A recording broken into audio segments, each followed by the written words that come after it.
absolutely is contradictory to what we see James and the rest of this Jerusalem council conclude. No, they came to a compromise between the Jewish Christians and the Gentile Christians. Now, for whatever reason, when we hear that word compromise in a church, we hate it. We get all squeamish for whatever reason. I don't know if it's because we're just naturally argumentative. We want to fight with each other, and we don't want to forgive each other. We don't want to make allowances for each other's faults. We'd rather just argue and not compromise. I don't know if that's why it is. Or I don't know if it's because when we hear that word, we think, oh, that means you're going to water down the gospel. That means you're going to change the scriptures, right? We hear that word, and it's just got these negative connotations with it. Please note, this was a compromise related to their association, not a compromise related to their doctrine. Okay? That's what was going on here. This wasn't, let's change essential things to make them happy.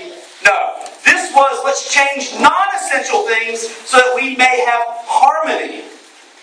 That was the difference. It's not about changing the core truths to make people happy. It's about changing the non-essential things so that we can have harmony. Again, this is what their letter said. It seemed good to the Holy Spirit and to us not to burden you with anything beyond the following requirements. You to abstain from food sacrificed to idols, from blood, from the meat of strangled animals, and from sexual immorality.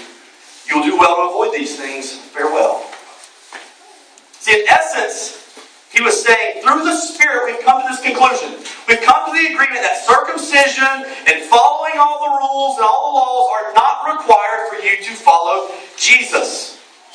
However, there are some things that you could do to be sensitive to those who have certain expectations when it comes to food and with meals and things like that. You can do these things to be sensitive to those people.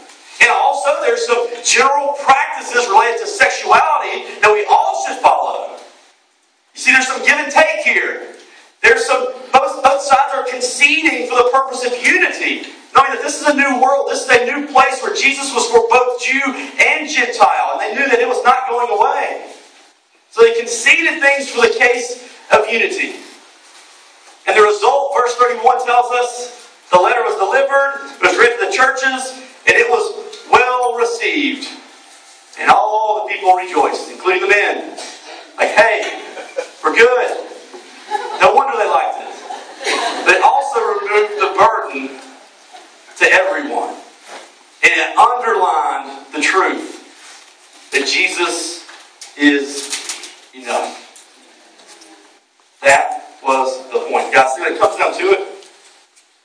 The message that was creeping in to the early church here in the book of Acts was not the gospel at all. Okay? See, to these Judaizers, the finished work of Jesus on the cross was not enough. I want to promise you something. Rest assured, when Jesus said, it is finished, He meant it. That's it, guys. It's done. It's over. The pure gospel, the undefiled gospel is about what Jesus has done, not about what we must do. It's about what Jesus has done, not about what we must do. Jesus is enough. Jesus is all we need. It has always been and always will be Jesus plus nothing. Okay? Jesus plus nothing. Anything that we add to the gospel actually subtracts from Jesus. You got that? When we say the gospel is you got to do this and believe in Jesus, we're actually subtracting from all that Jesus has done. Adding anything to the gospel actually subtracts from Jesus.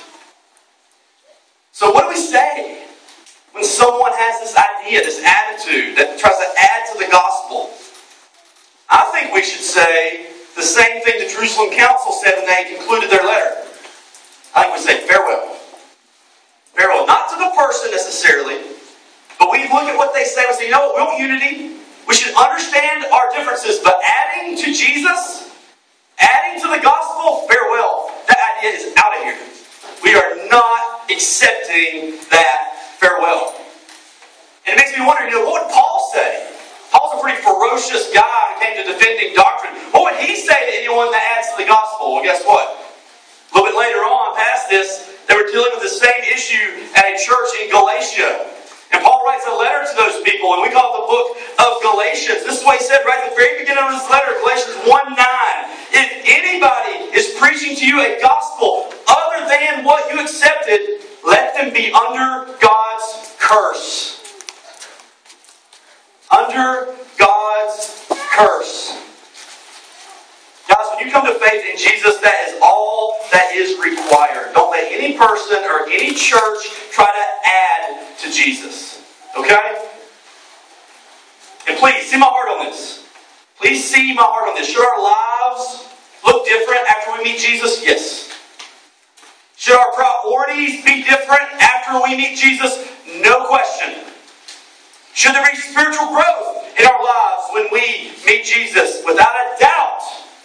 Should we bear fruit in Jesus' name after we meet Him? No question. But guys, hear me loud and clear on this. Jesus is enough. Jesus is enough. Why are we making it more difficult for those who are turning to God to come to Jesus? It's something we open our doors and make room for those that God is drawing near to Him. Why? Because the church of Jesus exists for both the committed and for the curious. Because the church of Jesus is a place for both those who got it all together and those who are falling apart. Because the church of Jesus was created for both those who are close to God and for those who are far from Him. Or in other words, the church of Jesus exists for both me and for you. Amen?